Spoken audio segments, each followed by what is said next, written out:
Mom and I would drive through half-remembered places and forgotten times when people wore their poorly rendered faces. But I remember I was too young to drive our Ford Aerostar, so I'd stare at humongous skies and saw where bizarre planets bore storms of gold swells as we passed the same chain of four-story motels. And I nod off to the rhythm of the windshield wipers waving in the type of violent rain that reforms the coast shelf. And the rain caught inside the van's faint high beams simulated the appearance of engaged light speed. So we'd rupture through the corkscrewed stars and swirled steam to a tableau that's warped too far. It hurled me to a selection of planets that intersected at random, so we landed on one that we never meant to abandon. But the air was too toxic for our life support system, so she jumped back in the cockpit and we traveled more distance.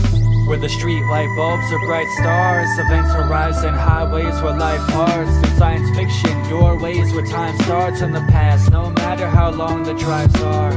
I saw the world refract beyond glass of the 94 van in an endless expanse. I saw what the galaxies there had to offer.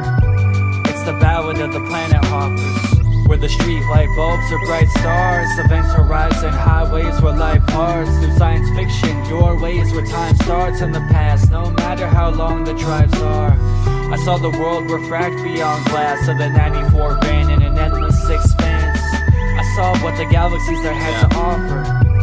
It's the ballad of the planet hawk, stationed on a celestial body, but I can't recall its name. We were studying the fauna on the arduous terrain, but when the first drops of caustic rain had sizzled through our cabin, we had to rush back to our ship and leave it till deluge of acid. We passed abandoned asteroid outposts round those cluster belts and found cold households on the path we traveled, routing somewhere else. Then we chanced upon a space station orbiting a dwarf star that acted as a safe haven, soaring through the cold dark, until the calibration sensors malfunctioned and pulled the station to a closer orbit and combusted. We were flung into the darkness that transformed into a tree line, a forest out the windows of the van, the blurred on each side. Jolted in my little seat that rattled in the Aerostar. I woke to see my mom turn the van in there to park in front of a house. I was both groggy, wide-eyed as she produced a key that glinted like the starry night sky.